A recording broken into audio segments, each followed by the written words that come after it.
उत्तराखंडियत का एजेंडा चलेगा और उसी पर जो 2022 का चुनाव है वो लड़ा जाएगा। और ये फैसला जो है अभी हाल में जो कांग्रेस है, उत्तराखंड कांग्रेस है, उन्होंने भी कहा है कि उत्तराखंडियत हमारा मुख्य एजेंडा रहेगा। तो ऐसा माना जा रहा है कि आने वाली जो सरकारें होंगी वो उत्तराखंड के मुख्य मुद्दों पर चुनाव, जो पार्टियां चुनाव लड़ेंगी और सरकारें भी उत्तराखंड के मुख्य मुद्दों पर काम करेंगी, ऐसा आने वाला समय बताएगा। उत्तरापंत बहुगुणा जी भी हमारे साथ में जुड़ी हैं, विवेक गुसाई जी जुड़े हैं, प्रदीप कुकरेती जी हमारे साथ में जुड़े हैं। सभी को प्रणाम करता हूं। और आज की जो चर्चा का विषय है उत्तराखंड में केंद्र का नहीं, अब उत्तराखंडियत का एजेंडा होगा केंद्र बिंदु। तो सबसे पहले शुरुआत करता हूं शांति प्रसाद भट्ट जी से। शांति प्रसाद भट्ट जी, उत्तराखंड में अभी तक देखने में आ रहा है कि केंद्र के एजेंडे पर काम किया जा रहा है, लेकिन अब उत्तराखंडियत पर काम होगा 2022 के बाद। देखिए जयवीर जी, सबसे पहले तो मैं आपको इस बात के लिए बधाई देता हूं कि आप जनहित के मुद्दों को उठा रहे हो। और सोशल मीडिया नहीं होता तो शायद आज उत्तराखंड का नौजवान, बुजुर्ग, किसान, व्यापारी, कर्मचारी, माताएं ये इन चीजों को नहीं समझ पाती कि चुनाव के समय पर उत्तराखंड के बुनियादी चीजों पर आखिर ये राष्ट्रीय पार्टियां काम क्यों नहीं कर रही है। ये सोशल मीडिया की ही ताकत है कि आज राष्ट्रीय पार्टियों के मुंह से भी अब उत्तराखंडियत की बात निकलने लगी है। और नेशनल चैनल जिस तरीके से चुनाव के समय पर उत्तराखंड के क्षेत्रीय मुद्दों को दरकिनार कर दोनों राष्ट्रीय पार्टियों को दिखाकर उत्तराखंड के जनमानस को धोखा देने का काम कर रहे हैं, उन राष्ट्रीय चैनलों की राजनीतिक सोच पर पलीता आप जैसे सोशल मीडिया के पत्रकार लगा रहे हैं। और इससे जनता के बीच में एक संदेश जा रहा है कि उत्तराखंड की उत्तराखंडियत को खत्म करने के लिए कैसे अखबार के इस्तेमाल होता है, कैसे जो है नेशनल चैनलों के माध्यम से उत्तराखंड के बुनियादी सवालों को दबाया जाता है। मैं धन्यवाद देना चाहता हूं मार्क जुकरबर्ग का, जिसने ये सोशल मीडिया बनाया, ये फेसबुक बनाया, जिसके माध्यम से आज जनमानस उत्तराखंड के दर्द को समझ रहा है और उत्तराखंड की आवाज को जन जन तक पहुंचा रहे हैं आप जैसे पत्रकार। ऐसे तमाम सोशल मीडिया के पत्रकारों को साधुवाद, धन्यवाद, जिनके कारण आज पुनः उत्तराखंड का जनमानस अपने बुनियादी चीजों को समझ रहा है। अब आ जाइए, आपकी आज की डिबेट में कांग्रेस ने यह कहा है कि अब की बार जो है उत्तराखंड पर चुनाव लड़ा जाएगा। तो मैं पूछना चाहता हूं आपके माध्यम से उन तमाम कांग्रेसी भाइयों को कि क्या 20 वर्ष तक आपने जो चुनाव लड़े वो उत्तराखंडियत पे नहीं लड़े? अगर कांग्रेस के नेता ये कह रहे हैं कि उत्तराखंडियत पे चुनाव लड़ेंगे, तो मैं पूछना चाहता हूं, पटवारी भर्ती घोटाले में आपके राज्य में डीएम सस्पेंड होते हैं, आपके विधायक से लेकर कैबिनेट मंत्री भ्रष्टाचार में सम्मिलित थे, तो क्या ये राष्ट्रीय चरित्र था आपका? जो इन लोगों में, जो इन भ्रष्टाचारों में संलिप्त थे, क्या आपको इस बार टिकट नहीं दोगे? क्या कांग्रेस इस समय पर जिन्हें टिकट देगी वो राज्य आंदोलन से चुनाव लड़कर आए हैं, राज्य आंदोलनकारी होंगे, उनको टिकट देंगे? या केवल ये भी एक केवल जनता को धोखा देने के लिए इन्होंने ये उत्तराखंडियत की बात करी है? मैं पूछना चाहता हूं, यदि आपको उत्तराखंडियत का इतना ही दर्द है तो बताइए, अभी जो आपके पास एक नेता आए हैं भारतीय जनता पार्टी को छोड़कर, जिन पे परिवहन घोटाले का दाग है, एनएच घोटाले का दाग है, आपने जिस बड़े हृदय के साथ उनके घोटालों के साथ उन्हें स्वीकार किया है, पिता पुत्र को, तो क्या ये उत्तराखंडियत है? या जिस तरीके से आपके पूर्व मुख्यमंत्री ने उत्तराखंड को शर्मसार करते हुए ये कहा था कि पूरे उत्तराखंड को लूट लीजिए, मेरे को कोई दिक्कत नहीं है, बस मेरे और मेरे परिवार की राजनीति बची रहनी चाहिए, क्या ये राष्ट्रीय चरित्र के तहत उन्होंने ऐसा कहा? या वो इसी उत्तराखंडियत के तहत आजकल गांव-गांव घूमकर कह रहे हैं कि मैं फिर मुंह फेर लूंगा, आप उत्तराखंड के जनमानस को लूटने की तैयारी करो, मीट भात की पार्टी करो, जनमानस को धोखा दो? क्या ये उत्तराखंडियत है? अगर इसके बुनियादी चीजों में जाएंगे जयवीर भाई, तो सच्चाई फिर वही है। ये फ्लेवर बदलकर राज्य को लूटने वाले राष्ट्रीय पार्टियों के राष्ट्रीय नेता, इनकी जमीनी हकीकत कुछ और है और मुंह में कुछ है, बदल में कुछ है। हकीकत यह है कि इन 21 वर्षों में जयवीर भाई उत्तराखंड में रोजगार के लिए काम नहीं हुआ, हमारे जल जंगल जमीन पे हमारा अधिकार नहीं रहा। उत्तराखंड में विकास के नाम पर इन्होंने 64 लाख लोगों से 1.5 करोड़ की यहाँ की जनसंख्या कर दी। ये इनका उत्तराखंडीय है। आज नाले खालों में इन्होंने बाहर के लोगों को बसाकर प्रत्येक विधानसभा में 20 से 25,000 वोट बढ़ाकर इन्होंने उत्तराखंडीय पर जो है बहुत बड़ी चोट मारी है, केवल वोट के लिए। इसको कांग्रेस और भाजपा की उत्तराखंडीयत को समझा जाए। हमारा यह कहना है, बुनियादी सवालों पर ना कांग्रेस ने काम किया ना भाजपा ने काम किया, और उसका परिणाम यह है कि हर सेक्टर में हम अपने आज को ठगे हुए महसूस कर रहे हैं। ये इस राज्य का दुर्भाग्य बन चुका है कि 95 ब्लॉकों में आप जाएंगे तो 60 से 70 जगहों पर आपको उत्तराखंड में लोग आंदोलन करते हुए दिखेंगे। कोई सड़क के लिए आंदोलन कर रहा है, कोई भ्रष्टाचार को खत्म करने के लिए आंदोलन कर रहा है, कोई उत्तराखंड के बुनियादी सवालों के लिए आंदोलन कर रहा है। और आप राजधानी के अंदर देखेंगे तो चाहे वो फिर इंजीनियर हो, डिप्टी इंजीनियर हो, वो धरना दे रहे हैं, बीपीएड वाले धरना दे रहे हैं, डीएलएड वाले धरना दे रहे हैं, और हमारी मातृशक्ति यहाँ अपने भू कानून को सख्ती से लागू कराने के लिए धरना दे रही है। तो ये किस तरह की उत्तराखंडियत की बात कर रहे हैं, ये हमारी समझ से बाहर है। हाँ, इतना जरूर है कि अगर इनके जाल में जनता फंस गई तो 26 का परिसीमन रियल में उत्तराखंड की उत्तराखंडियत को खत्म कर देगा। जिन मूल बुनियादों के लिए, सवालों के लिए हमने राज्य मांगा था कि हमारा राज्य बनेगा तो हमारे यहाँ भौगोलिक आधार पर हमारा विकास होगा, पहाड़ से पलायन रुकेगा, गांव के अंतिम व्यक्ति को सड़क, स्वास्थ्य, शिक्षा, बिजली, पानी, रोजगार, स्वरोजगार से जोड़कर उसको आर्थिकी से मजबूत किया जाएगा, और उत्तराखंड समृद्ध होगा, राजधानी गैरसैंण होगी, पलायन रुकेगा। ऐसा पिछले 21 वर्षों में तो हमने देखा नहीं है।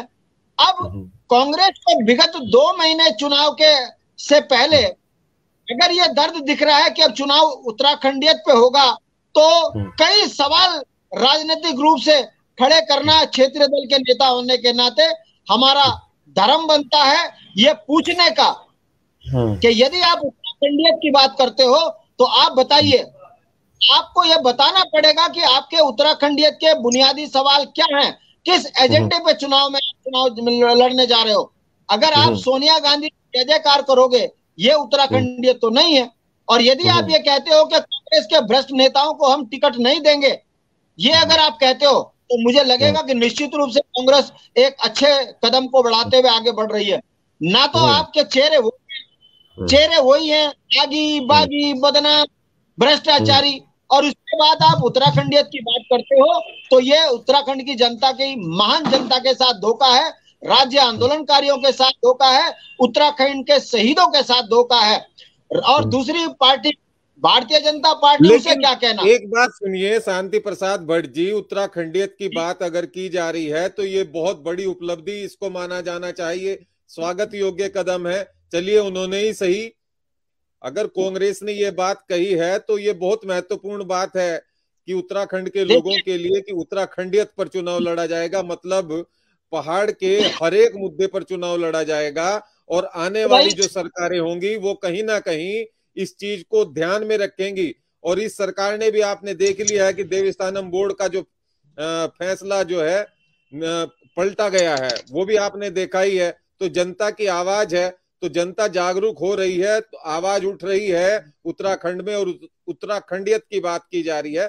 तो ये तो महत्वपूर्ण बात है कि उत्तराखंडियत पर केंद्र बिंदु रहने वाला है 2022 में, और सरकार भी इस बार जो भी सरकार बनेगी वो केंद्र बिंदु, केंद्र से के एजेंडे को नहीं मानेगी, उत्तराखंडियत को एजेंडा मानेगी। जयवीर भाई, आपको लगता है कि सोनिया गांधी की जय जयकार करने वाले, चरण वंदना करने वाले, ये उत्तराखंडियत में चुनाव लड़ पाएंगे? आपके गले बात उतर रही है क्या? ये बिना सोनिया गांधी के यहाँ टिकट दे पाएंगे?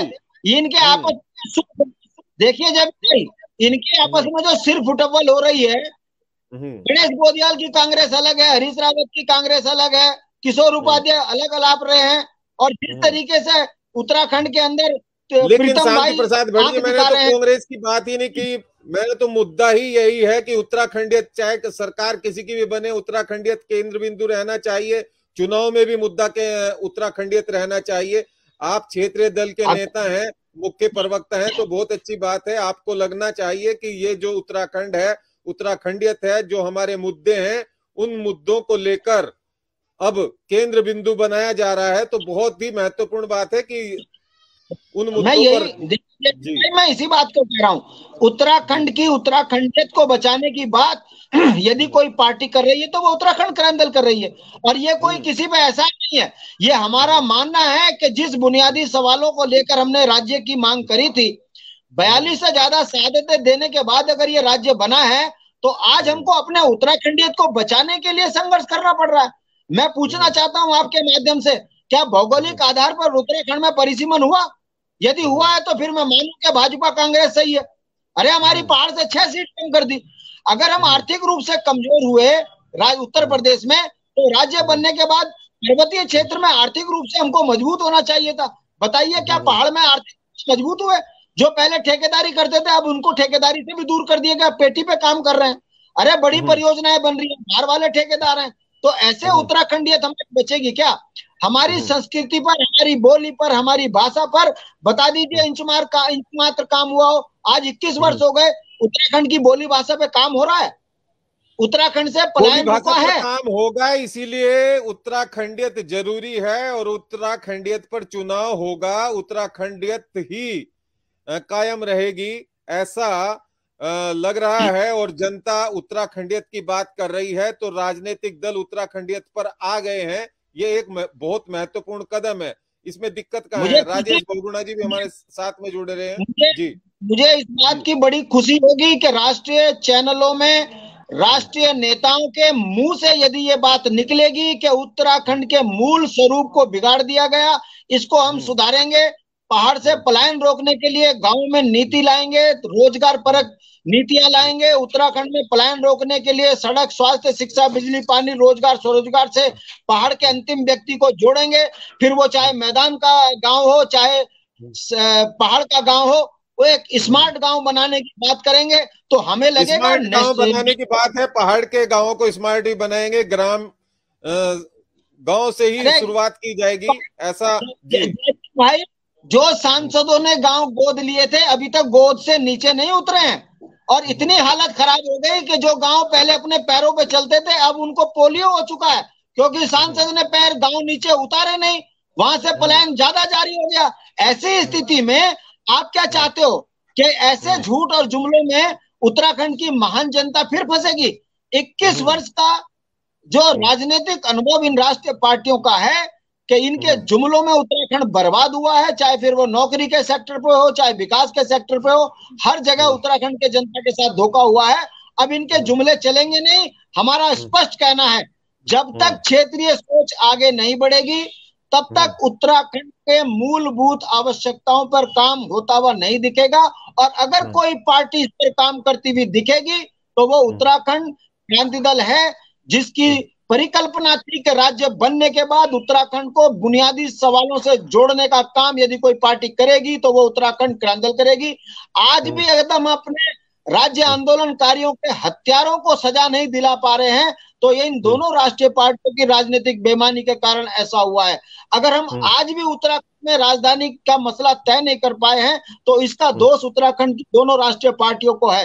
आज भी यदि हम उत्तराखंड के ग्रामीण क्षेत्रों में पढ़ने वाले बच्चों को रोजगार से नहीं जोड़ पा रहे हैं, तो ये दोनों राष्ट्रीय पार्टियों का फेलियर है। अगर हम आज भी गांव को बुनियादी चीजों से नहीं जोड़ पा रहे हैं, तो ये दोनों राष्ट्रीय पार्टियों का खेल है। अगर आज भी अगर उत्तराखंड के अंदर मुख्यमंत्रियों की फौज खड़ी है, तो ये भाजपा और कांग्रेस की गलत नीतियों के कारण यहाँ मुख्यमंत्रियों की फौज खड़ी है। तो ये तमाम बुनियादी चीजों को लेकर हम जो बात कह रहे हैं, यदि इस पर राष्ट्रीय पार्टियों ने इंच मात्र काम किया होता, तो उत्तराखंड विकास से जुड़ रहा होता। अरे धरनों का प्रदेश बन चुका है, ये पलायन का प्रदेश बन चुका है, बाहर वालों का यहाँ उत्तराखंड में हो चुका है। क्या ऐसी स्थिति में इन राष्ट्रीय पार्टियों के झूठ को हम स्वीकार करें और बर्दाश्त करें? झूठ को स्वीकार करना नहीं चाह रहे, ठीक है, आप झूठ मान रहे हैं, ठीक है, अच्छी बात है। चलिए, भ्रष्टाचार में और इनके जुमलों को हम राजनीतिक से जनता के बीच में नंगा कर रहे हैं, और सोशल मीडिया के जो पत्रकार हैं, वो जिस तरीके से परिचर्चा करा रहे हैं जनता के बीच में, ये पहाड़ में अच्छा संदेश जा रहा है कि भाजपा और कांग्रेस के झूठ और जुमलों के ये अखबार, ये बड़े बड़े चैनल अब उत्तराखंड की उत्तराखंडियत को खत्म नहीं होने देंगे। क्षेत्रीय दल मिलकर उत्तराखंड में एक अपने समाज को जिंदा करने का काम करेगा। देखते रहिए 2 महीने बाद राज्य आंदोलन की तर्ज में क्या किसान, क्या व्यापारी, क्या कर्मचारी, क्या मातृशक्ति, क्या छात्र शक्ति, सब एक होकर एक ही बात कह रहे हैं कि इस बार मौका उत्तराखंड क्रांति दल को देंगे और उत्तराखंड के भविष्य को सुरक्षित करेंगे। राष्ट्रीय पार्टियों के जुमले में उत्तराखंड की जनता नहीं फंसेगी, क्योंकि उत्तराखंड को बर्बाद करने में इन दोनों राष्ट्रीय पार्टियों का बहुत बड़ा हाथ रहा है। और ये तमाम चीजें आप जैसे पत्रकारों ने जनता के बीच में दिखाया है, ये उसी का कारण है कि आज पहाड़ में जनता बेसब्री से चुनाव का इंतजार कर रही है। और भाजपा कांग्रेस के जो मीठ भात शराब की पार्टियां चल रही हैं, इसका मुंह तोड़ जवाब जनता आने वाले समय में देगी, ये मेरा विश्वास है। हम राज्य आंदोलन से निकले हैं और हम राज्य को बचाने में अपना सब कुछ झोंक देंगे, मगर उत्तराखंड के अंदर उत्तराखंडियत को खत्म नहीं होने देंगे, मेरा ये कहना ठीक है। उत्तराखंडियत को खत्म नहीं होने देंगे, उत्तराखंडियत जिंदा रहनी चाहिए। हमारे साथ में राजेश बहुगुणा जी भी जुड़ चुके हैं, बहुत बहुत स्वागत है कार्यक्रम में जुड़ने के लिए। वरिष्ठ पत्रकार है पर्वतवाणी लाइव से। जी, आप कहाँ जा रहे हैं महाराज? 1 मिनट अभी रुकिए, अभी रुकिए। बहुगुणा जी को इसीलिए बुलाया मैंने आपकी वजह से, अभी सवाल पूछेंगे। जी जी सर। बहुगुणा जी कुछ सवाल पूछना चाह रहे हैं तो पूछिए। शांति प्रसाद भट्ट जी को दूसरे कार्यक्रम में भी जाना है, और हमारे जो दर्शक जुड़े हैं आप लोग कृपया करके जरूर शेयर करें, एक एक दो शेयर जरूर करें। उत्तराखंडियत की बात है तो उत्तराखंडियत 2022 के बाद में दिखनी भी चाहिए, और इतना बाध्य कर देना चाहिए सरकारों को और राजनीतिक जो दल हैं कि वो उत्तराखंडियत की बात करें। महत्वपूर्ण विषय है, इसलिए आप जरूर शेयर करें और अपने विचार भी जरूर रखें, ऐसा मेरा मानना है। ऐसा मैं विश्वास भी करता हूं, आशा भी करता हूं, अपेक्षा भी करता हूं आप सभी से। बहुगुणा जी, आप किस तरीके से देख रहे हैं? देखिए, सभी पैनलिस्टों को नमस्कार, प्रणाम। मैं सिर्फ यही कहना चाहता हूं कि देखिए, शांति प्रसाद भट्ट जी बड़े भाई है मेरे, लेकिन आज की जो राजनीति है वो राजनीति किसी को कोसने से साकार नहीं हो पाएगी, ये मेरा मानना है। अगर मैं भाजपा को या कांग्रेस को गलियाता रहूं या गरियाता रहूं तो उससे वोटर समझने वाला नहीं है। आज वोटर बहुत तेज हो गया है, एंड्रॉइड का जमाना है, 4G और 5G का जमाना है, वो सब कुछ देख रहा है, अपनी नंगी तस्वीरों से देख रहा है। और जयवीर पुंडीर जी जैसे पत्रकार हैं जो सब चीजें उनको दिखा रहे हैं। तो आज हमें ये समझना पड़ेगा कि क्षेत्रीय मुद्दों पर बात करने के लिए 57 या 58 क्षेत्रीय दल पनप चुके हैं उत्तराखंड में, लेकिन क्षेत्रीयता की बात तो कर रहे हैं, लेकिन एकजुट क्यों नहीं हो रहे? सबसे बड़ा सवाल मेरा यही है आज इस मुद्दे पे कि राष्ट्रीय दलों को कोसने से अच्छा दूसरे के खेत में क्या हो रहा है क्या नहीं हो रहा है, उससे भाई मेरा खेत तो उसमें उपज तो पैदावार तो ज्यादा नहीं होगी ना। मैं पड़ोसी को बोलता रहा हूँ कि भाई तेरी मटर खराब है, तूने ये कर दिया। अरे मुझे अपने खेत की पैदावार अगर बढ़ानी है तो मुझे अपनी खेती पर ध्यान देना पड़ेगा, सभी को एकजुट होना पड़ेगा। अगर नहीं हो रहे हैं पुंडीर जी, लाइव कार्यक्रम में मैं कह रहा हूं, अगर ये क्षेत्रीय दल 57, 58 या 59, 60 भी हो गए, अगर ये एक नहीं हो रहे हैं तो आप मान लीजिए कि भाजपा और कांग्रेस से ज्यादा स्वार्थी ये क्षेत्रीय दल हो रहे हैं। मैं किसी एक दल का नाम नहीं ले रहा हूं, कोई भी मेरी बात को बुरा ना माने, लेकिन ये हकीकत है। अगर 58 दल में से 30 दल भी एकजुट हो जाते हैं, एक मंच पर आ जाते हैं, भाजपा कांग्रेस तो छोड़िए, भाजपा कांग्रेस की 7 पुश्तें तक यहाँ पर खड़ी नहीं हो सकती। लेकिन सवाल यही है कि हम एकजुट तो हो नहीं रहे। नेगी जी ने गीत गाया कि एकजुट एकजुट एक मुठ वही जावा, उन्होंने गा दिया, हमने सुन लिया, बात खत्म। लेकिन एकजुट क्यों नहीं हो रहे, क्या कारण है?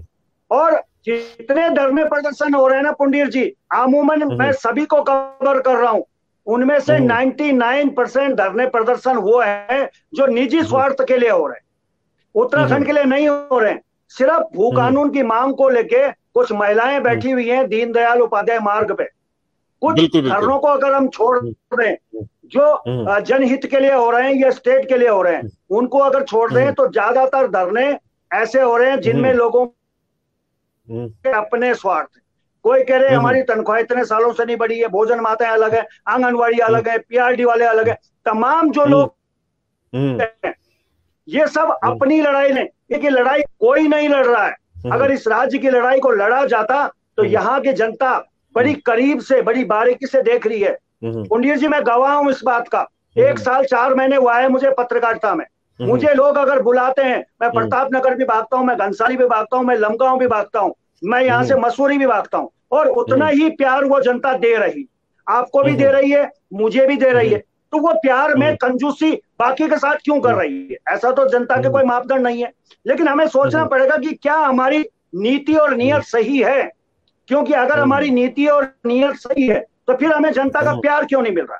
इसके लिए आत्मचिंतन की जरूरत है। मुजीब नेठानी जी पिछले काफी लंबे समय से इस पे क्षेत्रीय दल आंकलन कर ही नहीं पा रहे हैं कि हमें जनता प्यार क्यों नहीं दे रही, आखिर जनता हमें विश्वास क्यों नहीं जता पा रही, क्या कारण है? अरे आजकल तो एक बस खरीदते हैं, उसमें सवारियां नहीं बैठती हैं, वो भी सोचने लगते हैं कारण क्या है, मेरी बस में सवारियां क्यों नहीं आ रही हैं? तो क्षेत्रीय दलों को ये समझना पड़ेगा। और बहुत कड़वा बोलता हूं, लेकिन मैं फिर बता दूं, दवाई कड़वी ही होती है, मीठी दवाई होती नहीं है, अगर होती है तो वो असर करती नहीं। जी मैं इसका जवाब दे? हाँ जी बिल्कुल दीजिए। देखिए बोगड़ा जी ने बहुत अच्छा सवाल किया है, इसको समझने की जरूरत है कि मैं देहरादून के अंदर 150 पौने 200 जो है पोर्टल चैनल देखता हूँ। क्या कारण है कि लोग जो हिमालय दर्पण देखना पसंद करते हैं, पर्वतवाणी देखना पसंद करते हैं, पर्वतजन देखना पसंद करते हैं, पहाड़ टीवी देखना पसंद करते हैं, मगर इसके बाद नाम याद नहीं रहते किसी को। और मजे की बात देखिए, जिन चैनलों के मैंने नाम लिया, इनकी राजनीतिक, इनकी आर्थिक की कमर तोड़ने के लिए सरकार तैयार बैठी है, बावजूद इसके अपने घर पर जो है सामाजिक चिंतन का काम कर रहे हैं, जनता की आवाज बनकर अपने पोर्टल पे खबरें दिखा रहे हैं। तो इसका मतलब क्या कहा जाए, ये चारों चैनल जो दिखा रहे हैं ये 150-200 पर भारी हैं? नहीं, ये बुनियादी चीजों पर काम कर रहे हैं, तो जनता इन्हें पसंद कर रही है, सबके अपने व्यूअर्स हैं। मैं उत्तराखंड राज्य आंदोलन से निकला हूँ, उत्तराखंड क्रांति दल हूँ, हमने सबको एक करके संयुक्त संघर्ष समिति बना के राज्य बनाया, मगर राज्य बनने के बाद जिनकी राजनीतिक सोच में बेईमानी थी वो अपने अपने घरों में भागे, चाहे वो कांग्रेस में हो चाहे भाजपा में। और आज ये 56 क्षेत्रीय दल है, कौन मना कर रहा है इनको? एक मुठर एकजुट हो जाओ, अगर एक मुठर एकजुट होने में फिर वो इशारा पता, फिर वही बात आती है कि जैसे चैनल, जैसे पोर्टल चलाने के लिए सूचना विभाग और सरकार के अधीन कुछ लोग पत्रकारिता के नाम पर जो काम करते हैं वो कलंकित करता है पत्रकारिता को, उसी तरीके से जो आजकल 56-57 क्षेत्रीय दल हैं, मैं बता दो कौन है बुनियादी सवालों पे संघर्ष करता हुआ? अगर संघर्ष करता हुआ अगर कोई 40-42 साल से पार्टी दिख रही है क्षेत्रीय दल, वो उत्तराखंड क्रांति दल है। और हमारी आवाज को कमजोर करने के लिए जितने भी ये क्षेत्रीय दल खड़े हैं, इनका बता दीजिए राजनीतिक हैसियत, इन्होंने कभी जेल भी देखी हो, संघर्ष भी किया हो? दुकान खोलकर किसी भी पार्टी के लिए जन भ्रमित करने का काम ये आज से नहीं हो रहा है। ये चाहे कांग्रेस को तोड़ने का रहा हो काम, चाहे जनसंघ को तोड़ने का रहा हो काम, या देश के आंदोलन को तोड़ने का रहा हो काम, या उत्तराखंड आंदोलन को तोड़ने का रहा हो काम, हमने अपनी नंगी आंखों से देखा है कि कौन इस राज्य का जयचंद है और कौन इस राज्य का वीर रहा है। तो ये कोई घबराने की बात नहीं है, हम खुला कहते हैं कि जिसको उत्तराखंड के बुनियादी सवालों में आना है, आइए, आपका स्वागत है। अगर अनुभव हमें 2002 से शुरुआत से ही है, हमने जिन्हें गले लगाया उन्होंने राष्ट्रीय पार्टियों के इशारे में गठबंधनों को तोड़ने का काम किया, और जिसकी राजनीति में 2 आदमियों को चुनाव लड़ाने की हैसियत नहीं होती, वो भी यहाँ कहता है कि 70 में से 60 सीट हमको दो। हम इन चीजों से आजीज आ चुके हैं। हमारा यह कहना है, तय जनता ने करना है कि कौन बुनियादी चीजों पर संघर्ष कर रहा है। अभी बोगड़ा जी ने कहा है कि उत्तराखंड क्रांति दल का एजेंडा क्लियर जनता के बीच में आना चाहिए, किसी को गरियाने की जरूरत नहीं है। हम गरिया नहीं रहे हैं, हम ये कह रहे हैं कि 21 वर्ष में इन दोनों राष्ट्रीय पार्टियों ने राज्य को कर्ज की गर्त में डुबो दिया, तमाम बुनियादी सवालों में काम नहीं हुआ। सवाल यह है कि यूकेडी की सरकार बनेगी तो पलायन रुकेगा। हमसे लोग कहते हैं कैसे रुकेगा, हम बोलते हैं कि गांव के अंदर ठेकेदारी जब स्थानीय करेगा तो गांव के अंदर समृद्धि होगी। जब प्रत्येक परिवार को रोजगार स्वरोजगार से जोड़ा जाएगा तो गांव से पलायन रुकेगा। जब हम किसान को 200 रुपए रोज खेती में काम करने के देंगे तो किसान अपने खेत में अनाज उगाएगा, और जो महिला हमारे परंपरागत काम करती है उसको भी 200 रुपए रोज देंगे तो वो भी अपने खेत खलिहानों में काम कर अपने परिवार को सम्मान के साथ जीते हुए दिखेगी। मगर दुर्भाग्य इस बात का है कि जिन फैक्ट्रियों में 80% पहाड़ का व्यक्ति नौकरी करना चाहिए था, वहां पहाड़ का आदमी 5% भी नौकरी नहीं कर रहा, मगर वो सब्सिडी 100-100 करोड़ की हमारी खा रहे हैं। राज्य हमारा, संसाधन हमारे, सब्सिडी हमारी, बिजली हमारी, सब कुछ लेने के बावजूद भी पहाड़ के लोगों को रोजगार नहीं दे रहे हैं। हम खुलकर कहते हैं कि हमको सरकार सत्ता देगी, जनता सत्ता देगी तो हम सरकार में स्थानीय लोगों को आर्थिक रूप से मजबूत करेंगे। तो क्या ये हमारे बुनियादी मुद्दे नहीं है जिनको लेकर हम उत्तराखंड राज्य के अंदर चुनाव लड़ने की बात कर रहे हैं? मगर क्या करें, दुर्भाग्य की बात है, अगर सोशल मीडिया ना होता तो अखबारों के माध्यम से आज फिर अखबारों की कटिंग शुरू हो जाती, सूत न कपास जुलाओं में लट्ठम लट्ठा, और फिर होने लगे यूपीडी के टुकड़े। ये जो प्रायोजित टुकड़े उत्तराखंड क्रांति दल को बदनाम करने के लिए दिखाए जाते हैं, और ये जनता इस बात को समझ रही है सोशल मीडिया के माध्यम से कि जितना यूकेडी कमजोर होगी उतना पहाड़ियों पर बाहर के लोगों का कब्जा होगा। यदि ये सच्चाई ना होती तो इन 21 वर्षों में पहाड़ का जनमानस अपने आप को ठगा हुआ महसूस ना करता, राज्य में आंदोलन ना हो रहे होते, हर क्षेत्र में लोग अपने आप को परेशान और लुटा हुआ महसूस ना करते। तो बहुगुणा जी ने जो बात कही है, मैं इससे सहमत हूं कि क्षेत्र में तमाम लोगों को एकमत होकर चुनाव लड़ना चाहिए, मगर हमको ये नहीं भूलना चाहिए कि घर कर जयचंदो ने इस राज्य को बर्बादी की कगार में डाला है, तो कोई क्षेत्रीय दल का झंडा खड़ा कर इस राज्य का ईमानदार नहीं हो सकता। ईमानदार अगर है तो उसको ये मानकर चलना चाहिए कि इस राज्य के लिए मर मिटने वाली पार्टी उत्तराखंड क्रांति दल है। आओ अपनी जगह पर 4 आदमियों को चुनाव लड़ाना है, हमसे बात करो, हम तुमको टिकट देने को तैयार है, मगर ये नहीं कि दुकान खोलो तुम क्षेत्रीय दल की और दलाली करो राष्ट्रीय पार्टी की, ये स्वीकार नहीं होगा। अगर कोई इस तरह की बात करेगा तो इसको भी हम खुलकर जनता के बीच में लेकर जाएंगे और उनका प्रोफाइल बताएंगे कि 5 साल में बता दीजिए 5 धरने भी अगर इन्होंने दिए, 5 दिन में ये कोई जेल गया हो। तो ये जो क्षेत्रीय दल के नाम पर जनता को भ्रमित करने वाले लोग हैं, इनको भी राजनीतिक रूप से जनता के बीच में लाने का काम हम करेंगे।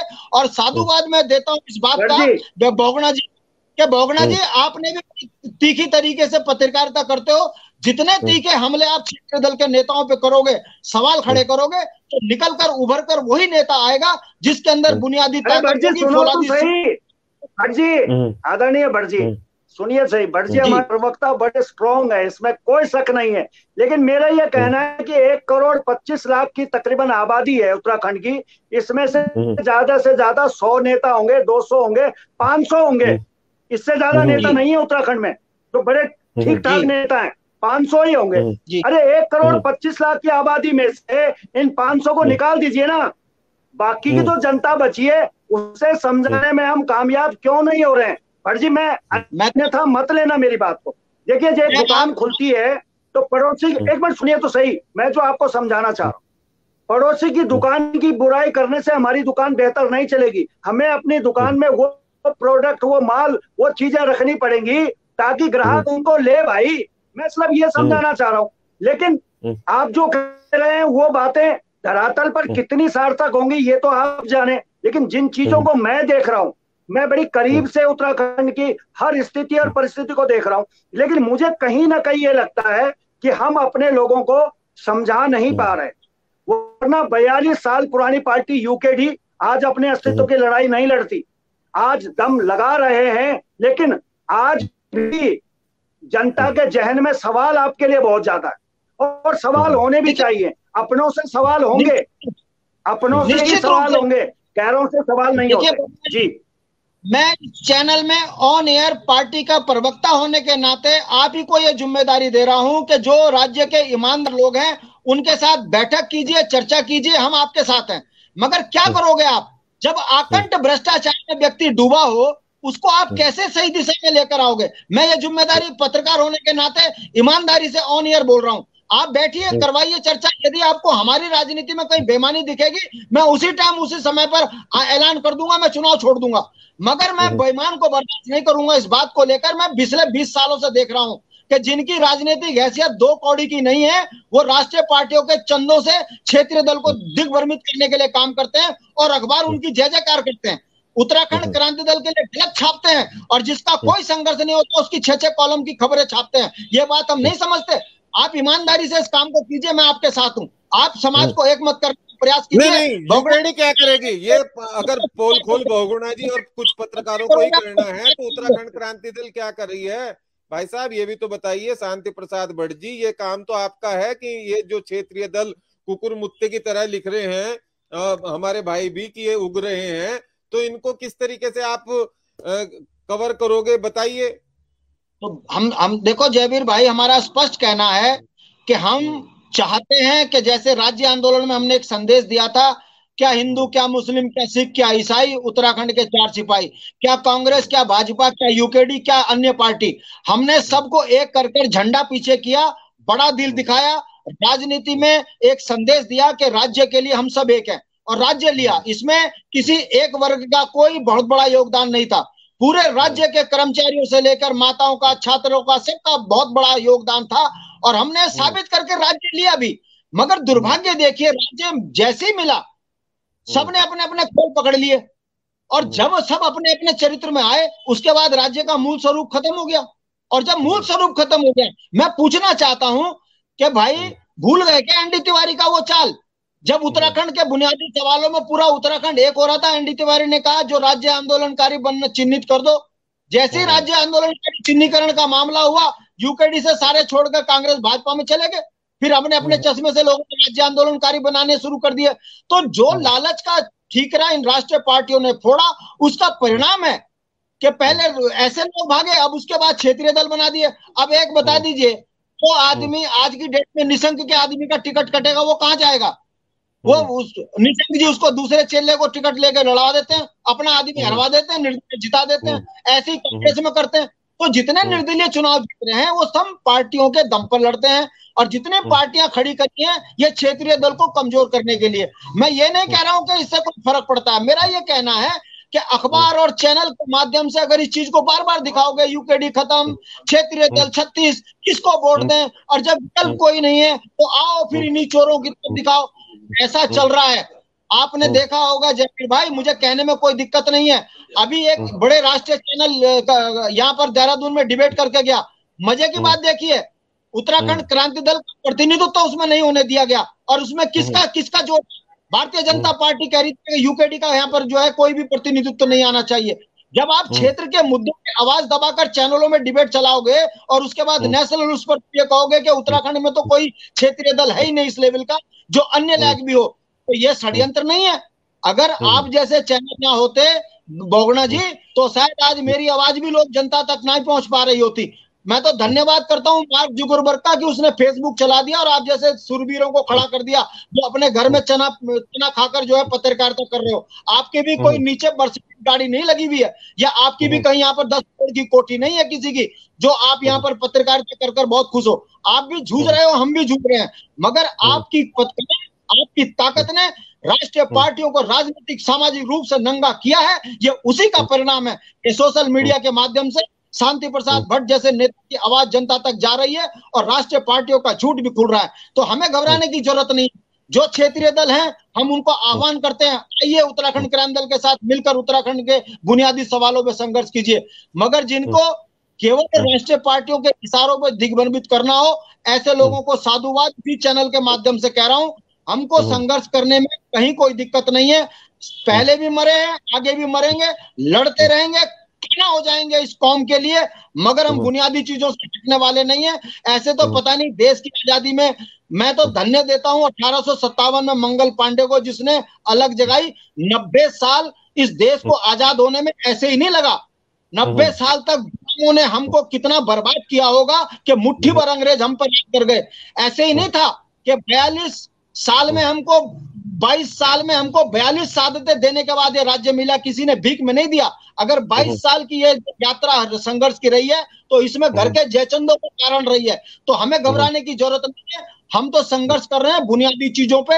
हमें कोई कहीं किसी से डर नहीं है, ना कांग्रेस से, ना भाजपा से, ना जो कुकुरमुत्तों की तरह क्षेत्रीय दल खड़े हो रहे हैं। हमारा यह कहना है बुनियादी सवालों पे जो संघर्ष कर रहा है उसको सैल्यूट, वो चाहे किसी भी पार्टी का हो, कांग्रेस का हो, भाजपा का हो। क्या भाजपा में अच्छे नेता नहीं, कांग्रेस में अच्छे नेता नहीं है? सैल्यूट करता हूं मैं कांग्रेस में भी कई बड़े नेताओं को जिन्होंने अपना पूरा जीवन तपस्या की तरह निकाल दिया, मगर क्या कांग्रेस में उनको टिकट मिल रहा? भारतीय जनता पार्टी में मनोज ध्यानी को जिस तरीके से उनका साइड फेंक दिया, जिस तरीके से मोहन सिंह गांधी को साइड फेंक दिया, लाखीराम हमारे चोरों का विरोध है। चोर हमारा हो चाहे बाहर का हो, जो राजनीतिक बेईमान है उसका विरोध होना चाहिए। राष्ट्रीय पार्टियों का चरित्र राजनीति में बेईमानी में साबित हो चुका है। हम इसलिए उनको बुनियादी सवालों पे घेर रहे हैं और हम अपने एजेंडे पे चुनाव लड़ रहे हैं। हमारा एजेंडा बड़ा क्लियर है, पहाड़ का विकास, मैदान का विकास, गांव का विकास, आम घर में खुशहाली समृद्धि लाने का काम कोई करेगा, यूकेडी करेगा। और अगर इसको मैं भी किसी को शक हो तो फिर हम क्या कह सकते हैं? या तो अपने परिवारों में शक करके लोग परिवार बर्बाद कर लेते हैं। हम तो संघर्ष कर रहे हैं। यूकेडी पर सवाल खड़े करने से पहले एक बार यह सोचना चाहिए कि मनोबल गिराओगे अपनों का तो अपनों का ही नाश होगा, अगर बढ़ाओगे अपनों का मनोबल तो आपका विकास होगा। इन्हीं शब्दों के साथ मुझे दूसरी जगह भी जाना है। मेरी किसी बात से किसी को कोई ठेस लगी हो उसके लिए क्षमा। बढ़िया बढ़िया।